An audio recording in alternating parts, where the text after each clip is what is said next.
Good morning. My name is Ben Holquist. I use he, him pronouns. I serve as one of your board of trustee members, and I'm happy to welcome you to Homa Unitarian Universalist Congregation. Longtime members and new visitors alike, you are welcome here. Whether you are joining us here on site in the sanctuary or online from another location, we're glad you're here. We are one people of many beliefs, many origins, sexualities, and genders, and love is the power that holds us together. We are all growing, all learning, all loved. You are welcome just as you are. If this is your first time with us, I bid you a special welcome. I'm so glad you found your way to our community. After the service, I will be in the back of the sanctuary, right over there, back door over there, to answer any questions you may have about Unitarian Universalism, about our congregation, or if you want to talk about how to get involved in our community, please feel free to join me. For those of you here in the sanctuary, we have hearing assistance devices and large print hymnals available in the back of the sanctuary. Our ushers would be happy to help you with these. For our service this morning, our online chat chaplain will help guide our online folks. And for those of us on site, we will be utilizing the screen behind me to project the words for our unison readings and lyrics for our hymns. You can also follow along with the printed order of service.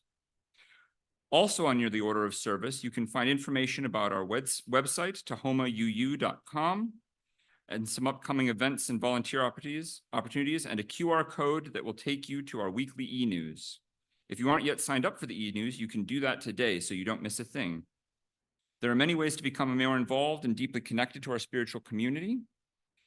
You're also invited to join us for social hour immediately following the service right here in the sanctuary. There will be coffee and refreshments, and it's a great time to catch up and get to know someone new. For those of you who are visiting or who are new to our community, and we have red coffee mugs for you to use if you would like to identify yourself and chat. Now, here's a few announcements from the e-news. First announcement, Lauren is trying to rebuild the choir. If you would like to participate in the choir, please see Lauren.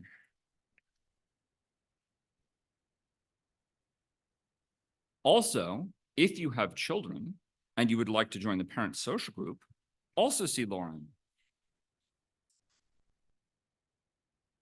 All right. On Thursday, August 8th, that's this Thursday, at 6:30 p.m., there will be an in-person PFLAG meeting here at the church. If you would like to come and join that and learn about PFLAG and the work that they do. This will be an informal meeting with support and information available should there be a need. I also want to announce that the next CUPS meeting will be August 10th at Chuck and Teresa's, and see either Chuck or Teresa for more information about that. Friday, August 16th through Sunday, August the 18th will be the TUUC camping trip. If you're interested, Dave is not here, I don't think. You can talk to Bob or you can email Dave Pettit and get more details, but it will be the same location as last year. So if you went last year, it's going to be more of the same. It'll be great. It's a wonderful space. Yes, there's that great swimming hole. Especially if you're a 5-year-old. Charles announced that he never wanted to camp anywhere else after that. But we did talk him around. Last but not least, for volunteering, chat chaplains and celebrants. In a moment, I'm going to change hats and I'll be the celebrant and you can see what a celebrant does. But it's a pretty easy job. It's a day of job. There's no preparation required. We will give you all the orientation you need. And then chat chaplain, you can do it from home. You can do it from here. Whatever works for you. But we would love to have more volunteers so that you don't have to see the same faces every week. All right.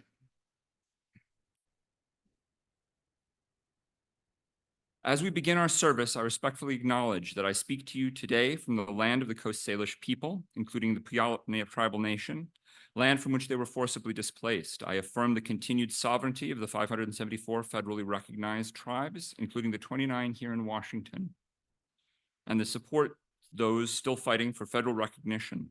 I acknowledge the theft, violence, trauma, and racism that Indigenous people have experienced at the hands of colonizers from 1492 through the present day. I honor the resiliency of the Indigenous people and stand with them as they continue to fight for land, water, visibility, sovereignty, and their very existence. Lastly, friends, I invite you to set your electronic devices to worship mode. We are gathered here, one community together. Let us settle ourselves into this holy moment and open our hearts to learn and unlearn, to share and to receive. Now let us join together in worship.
Our opening words today come from The Alchemist by Paulo Coelho. When you want something, all the universe conspires in helping you to achieve it, but you have to be aware that you deserve it. The secret is here in the present. If you pay attention to the present, you can improve upon it. And if you improve upon the present, what comes later will also be better. And now I'd like to invite Stephanie to come up and light our chalice.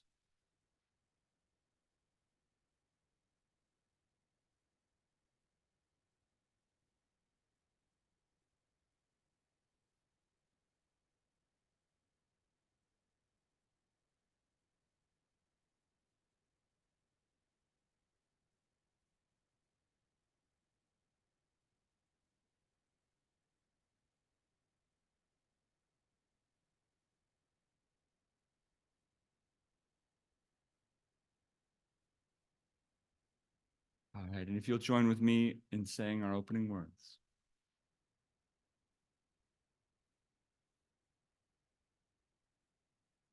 We light this chalice in deep respect for the mystery and holiness of life, in honor and gratitude for those who have gone before, with love and compassion for those who dwell among us, and with hope and faith for the generations to come.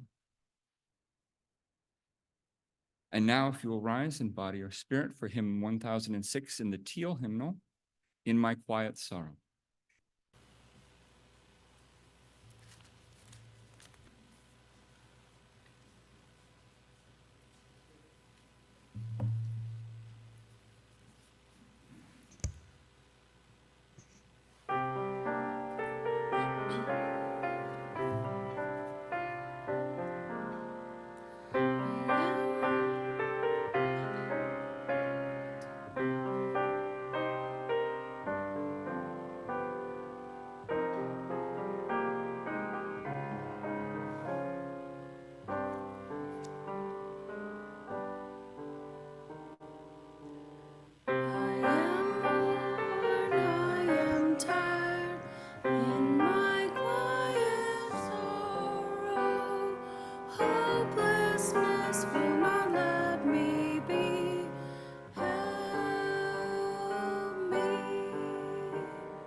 in technology. I'd like to invite all the young and the young at heart down for a time for all ages. Not on? Hello? Okay, there we go. All right. I'd like to invite the young and the young at heart down for a time for all ages.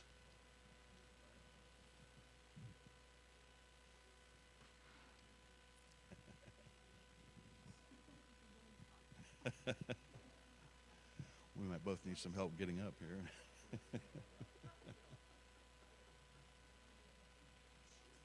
Thanks. I wore my fancy stuff today.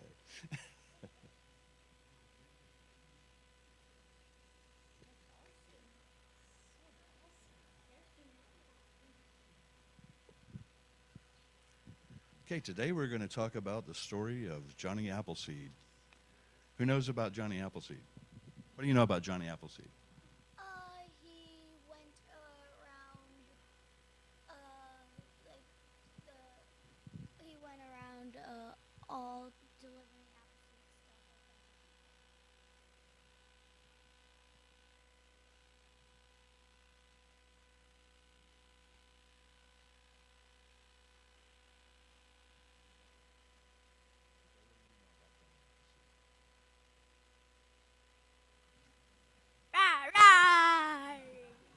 Okay.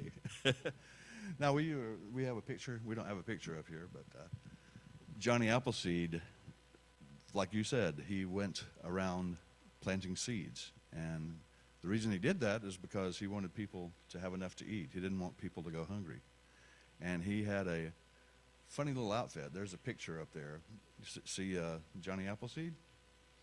Looks kind of weird, doesn't he? He's got a pot for a hat, and his shirt is made out of an old coffee sack, and his shoes are just sacks that he tied onto his feet. I don't even know if he has, he liked to go around barefooted, so he didn't always have shoes. And when he did have shoes, there was bags that he just tied around his ankles.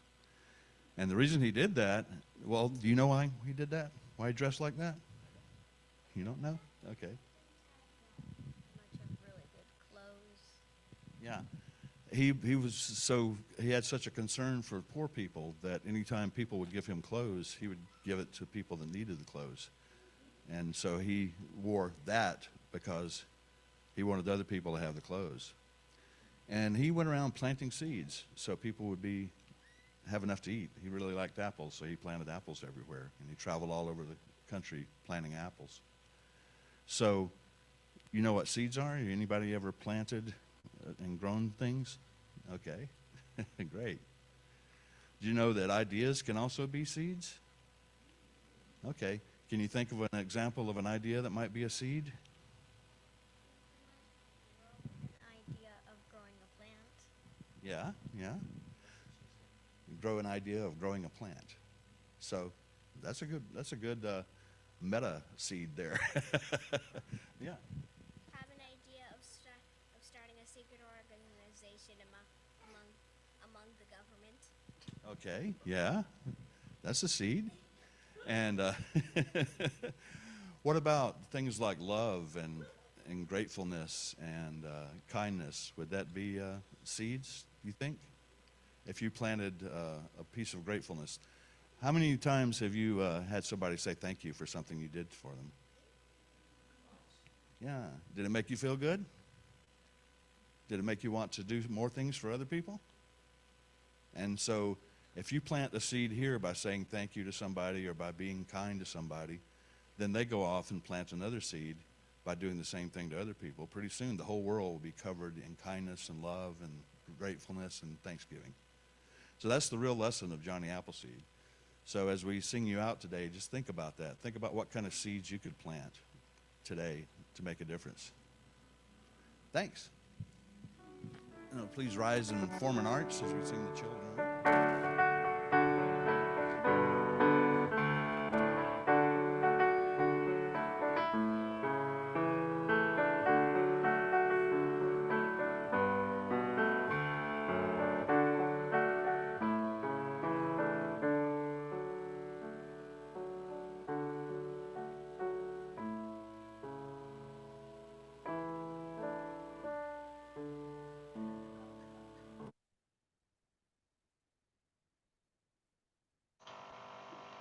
Good morning. As the ushers are passing baskets and we listen to the music from Marianne in just a minute, also notice that there are baskets up front for our trans relocation program and our safe parking program. This information for online donations on the screen will also allow you to make a special donation to either of those efforts on behalf of the congregation.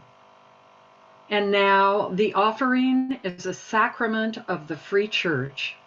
It is supported by the voluntary generosity of all who join with us. The offering will now be given and received in grateful appreciation of our shared hopes and values. Thank you, and thank you, Marianne.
All right, and if you'll join with me in our words of dedication for this offering.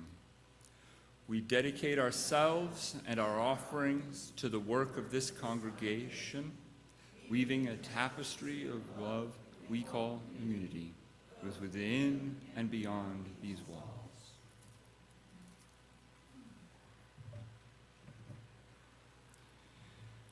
And if you will rise in body or spirit for hymn 1069, Ancient Mother, and we will go through it 3 times. Why don't you? So each of the hymns today we're going to go through once, first with just the music, and then we'll come in on the second time, which I had to remember that last time.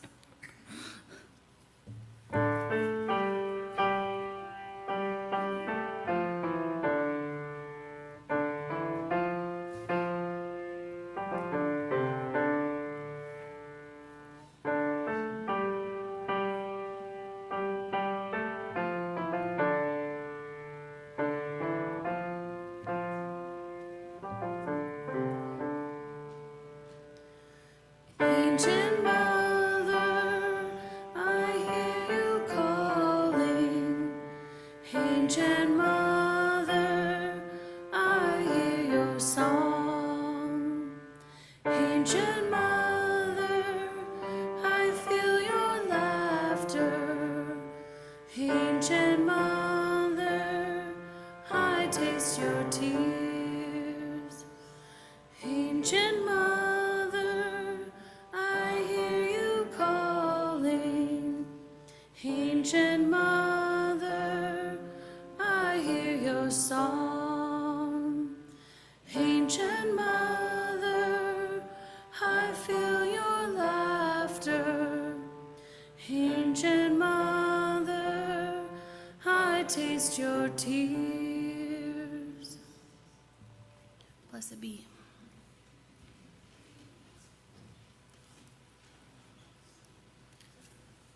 Good morning. My name is Chuck Hall. I am the acting chair of CUPS.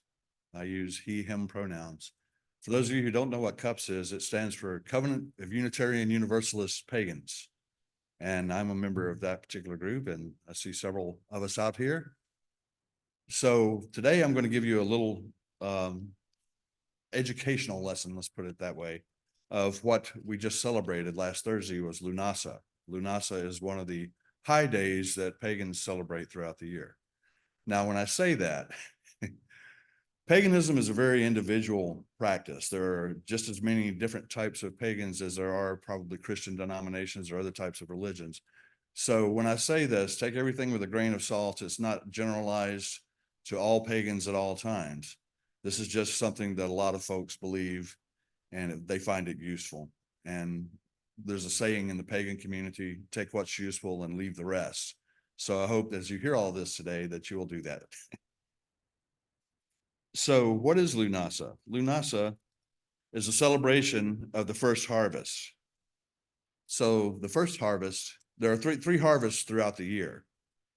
Lughnassadh is the first harvest, and then there are two other ones, the final harvest being what we call Halloween now, or Samhain among the pagan community. But before I get into the proper part of the sermon here, I'm going to give you a little background on the Wheel of the Year. And we'll have a picture up here of what the Wheel of the Year looks like. Now, the Wheel of the Year is a modern construction based on ancient pagan practices. It's doubtful that all pagans, all of our pagan ancestors celebrated the Wheel of the Year the way we do it now. All of them practiced some of these holidays, but not all of them practiced all of the holidays. This is a kind of a modern construction that started around the 60s, but people find it useful mainly because there's a holiday every 45 days. So if you know any pagans, you know we love to party. So that's what this is all about.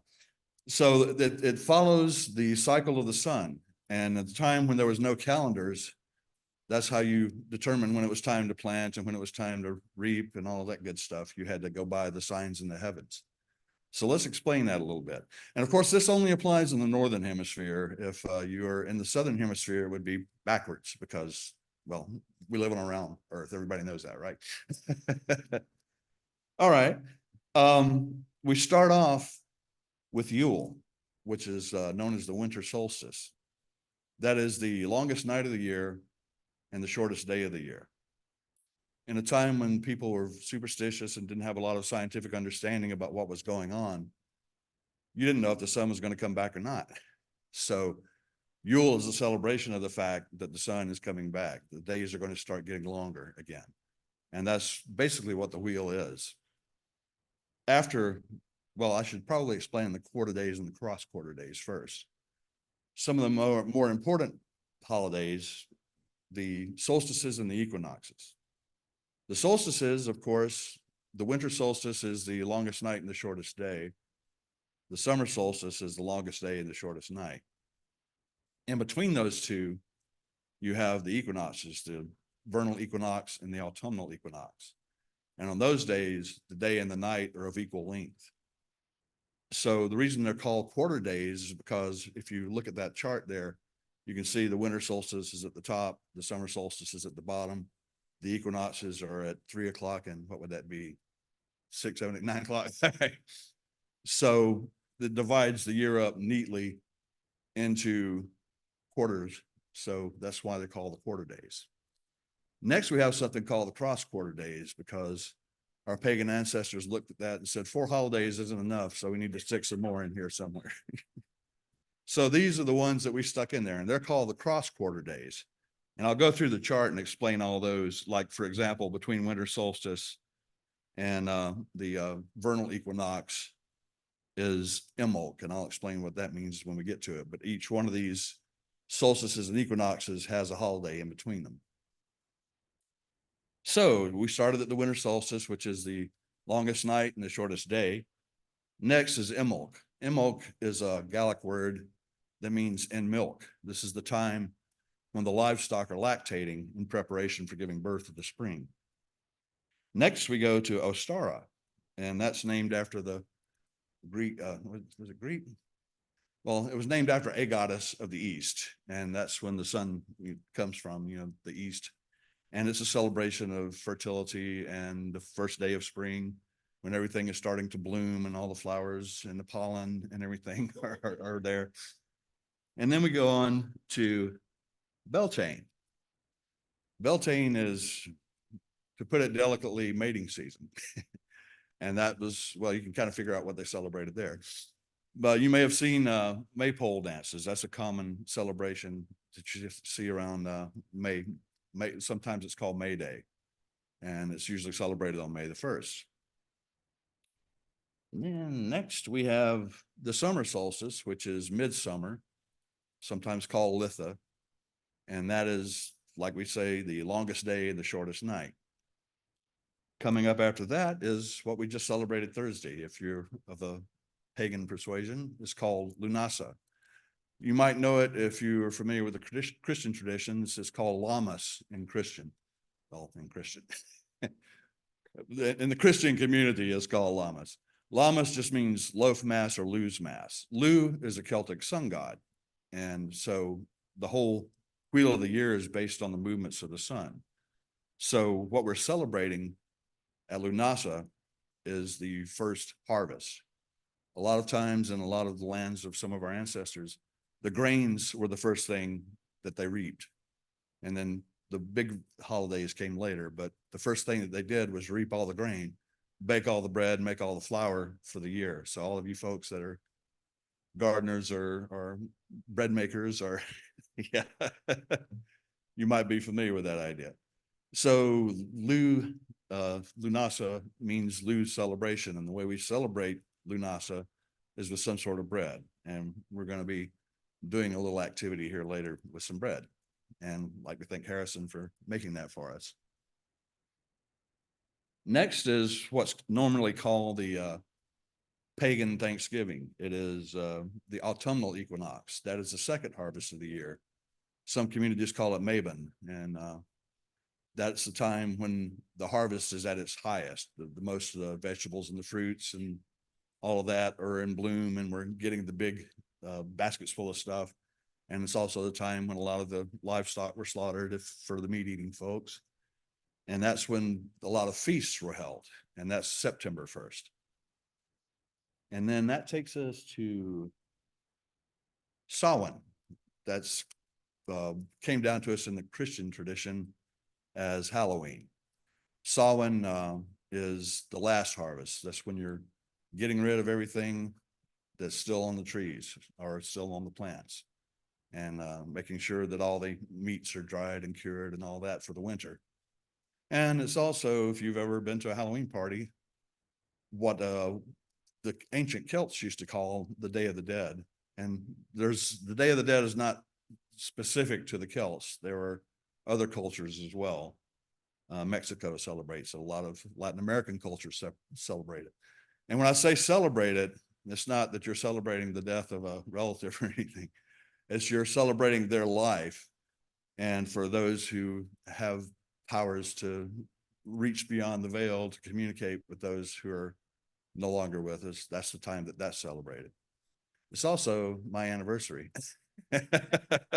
So that's how much we like that holiday. But one of the ways that that's celebrated is with an ancestor vigil. And the way that works is you build a fire and you sit outdoors and you stay up all night, and it goes around the circle and you tell stories about a loved one that you lost, and then share their life with the other people in the community that way. So what does all this have to do with the holiday that we're celebrating, or that we just celebrated? This is the first harvest, the first fruits, and it's named after a Celtic sun god. Now, I could stand up here for 2 hours and talk about what deity looks like in the pagan community. Some people believe in actual deities. Some people see it as archetypal energy. But we all manage to get along by letting other people believe what they want to. The archetypal energy of Lu is that of order. If you think about Lu as a sun god, when the sun shines on the ground after you've planted the seed, then it provides order for that plant to grow. It starts growing in an orderly fashion after the pattern that was programmed into it by the seed. And that order manifests in the harvest. That order from the sunlight manifest in whatever plant you happen to be eating. So in a way, you are taking the sunlight, the order energy into you by eating that plant. Ultimately, all energy is solar energy. So if you're eating plants, you're taking in that solar energy. And what does that have to do with spiritual?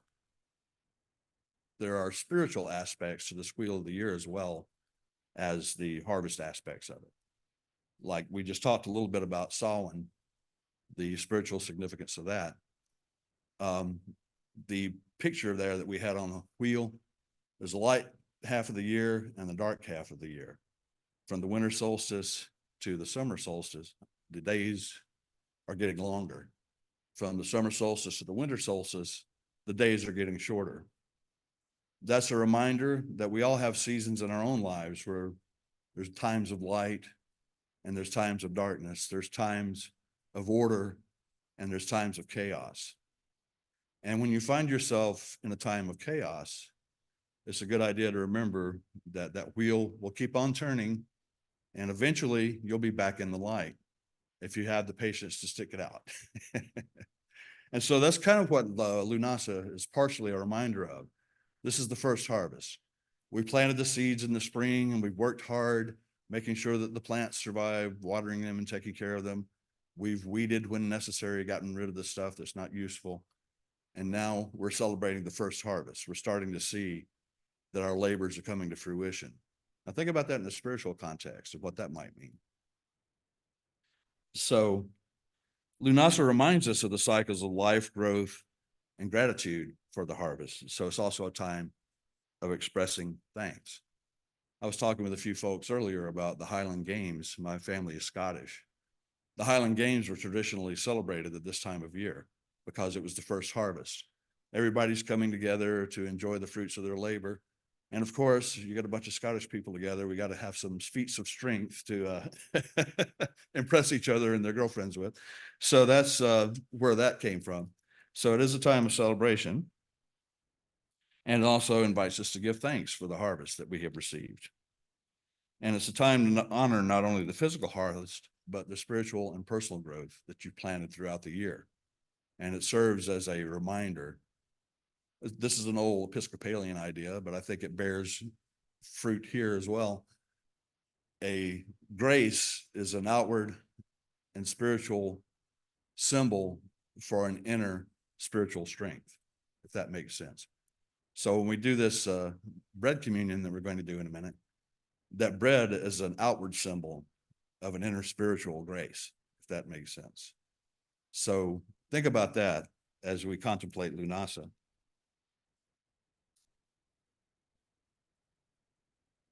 The thing about our ancestors, they were mostly in agrarian societies. And agrarian societies, you can't just make it on your own. It takes a community. You have to plant and harvest together. You have to work together to make sure that everything comes out okay. And if you think about that, you ever heard the phrase, "you're fired"? Where that came from, if somebody wasn't willing to do their part to help the community, they literally burned their house down and ran them out of the community. So I'm not saying that anybody should do that. What I'm saying there, that annoying neighbor, just have to learn to get along with them.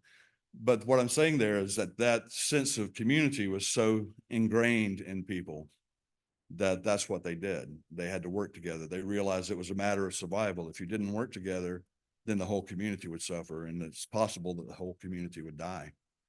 So that's also one of the ideas of the first fruits. And as we think about this today, I got a few things for you to think about. Lughnassadh is a time to consider the seeds of intention we have planted and evaluate their growth, and sometimes to weed those things that are no longer helping us. And are we nurturing our relationships, our dreams, and our spiritual paths? Think about the goals you have for your life. What is bearing fruit and what is not bearing fruit?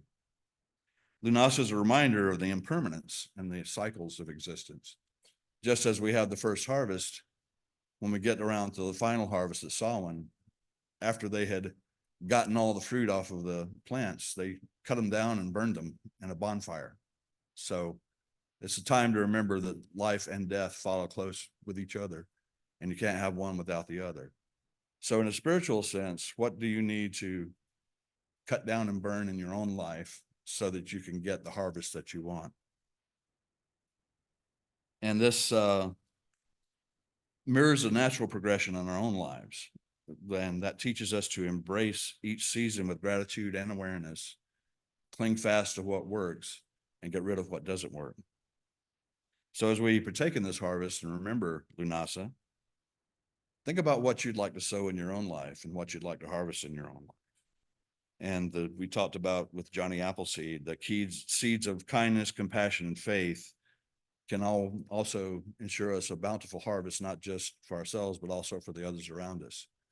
One act of kindness multiplied by the pay it forward attitude can make the whole world kind, if we're willing to accept that.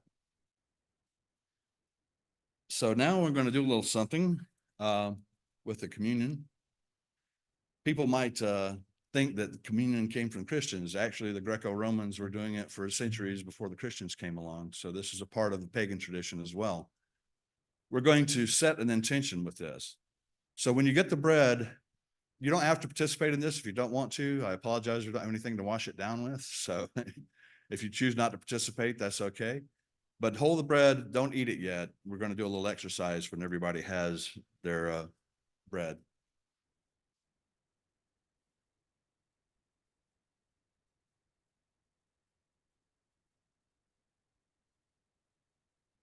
So what is intention? There are two questions of intention. The first is, what is my intention? What am I trying to accomplish? The second is what I'm doing, thinking, feeling, and believing helping me to accomplish that, or is it doing just the opposite? But I used to be a marriage and family therapist before I retired. Couples would come in to my office and say, first thing I would ask them was, what is your goal for coming here? Well, I want to have a happy marriage. Okay, what are you doing to support that? Well, we go home and fuss and fight. Okay, how is that supporting your goal of having a happy marriage?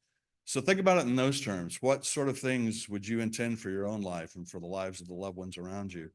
And what actions can you do to support that? So have we made the rounds with the bread? Okay. So what I would like you to do is to think about these two questions to set the intention today. The first question is, what sort of world would you like to live in?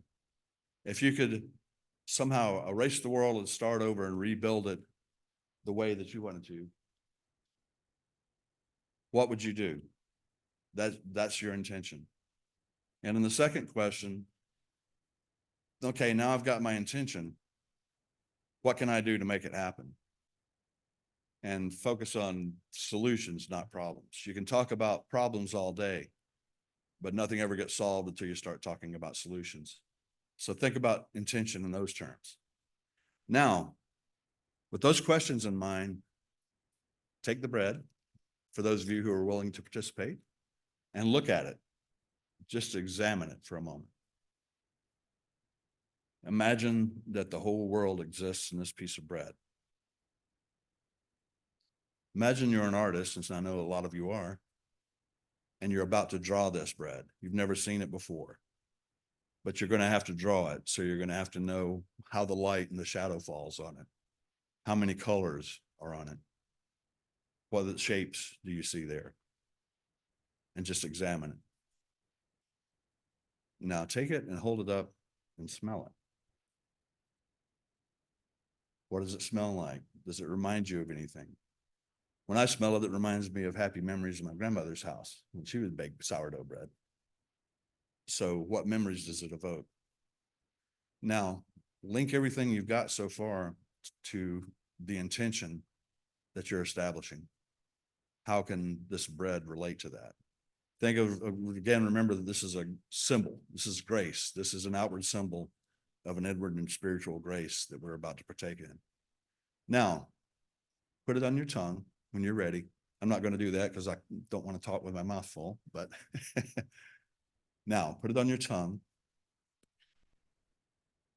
Imagine that this was the last piece of bread in the world. You will never get to eat bread again.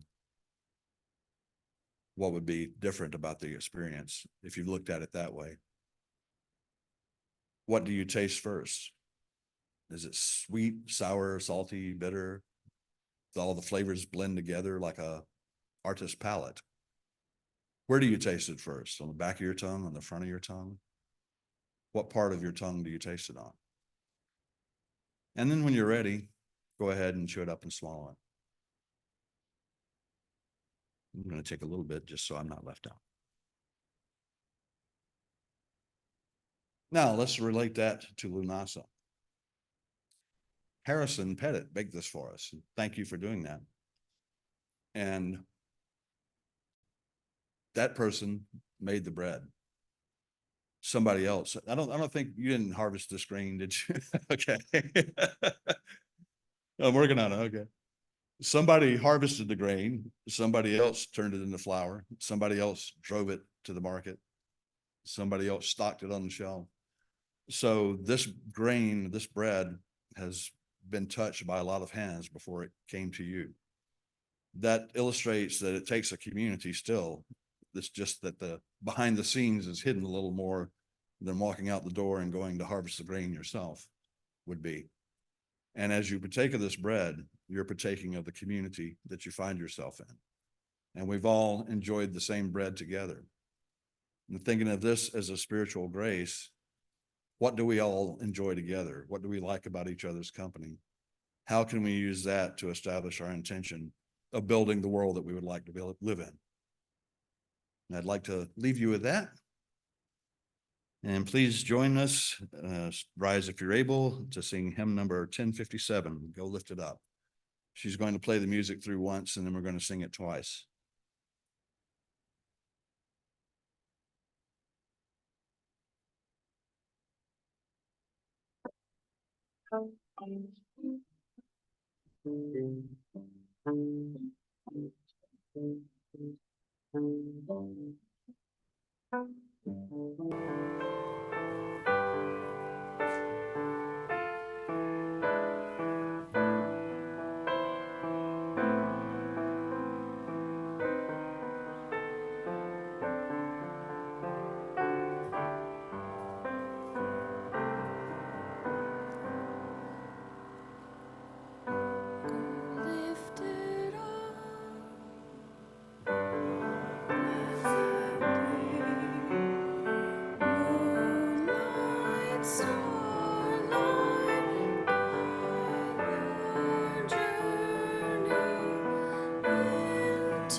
Our closing words today come from Goel Gibran's The Prophet. Then said a rich man, speak to us of giving. And he answered, you give but little when you give of your possessions. It is when you give of yourself that you truly give. For what are your possessions but things you keep and guard for fear you may need them tomorrow? And tomorrow, what shall tomorrow bring to the overprudent dog burying bones in the trackless sands as he follows the pilgrims to the holy city? And what is fear of need but need itself? Is not dread of thirst when your well is full, the thirst that is unquenchable? There are those who give little of of the much which they have, and they give it for recognition, and their hidden desire makes their gifts unwholesome.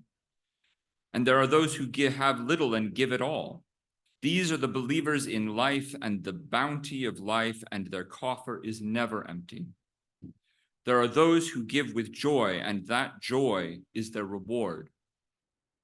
And there are those who give with pain, and that pain is their baptism. And there are those who give and know not pain in giving, nor do they seek joy, nor give with mindfulness of virtue. They give as in yonder valley the myrtle breathes its fragrance into space.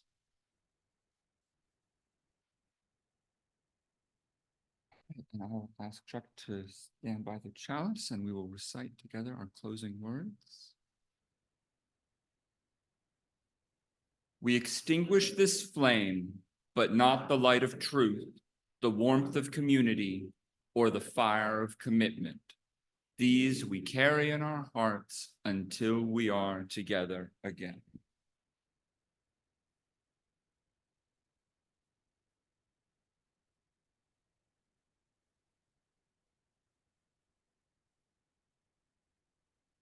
If you'll rise in body or spirit to join us for our closing blessing song 402.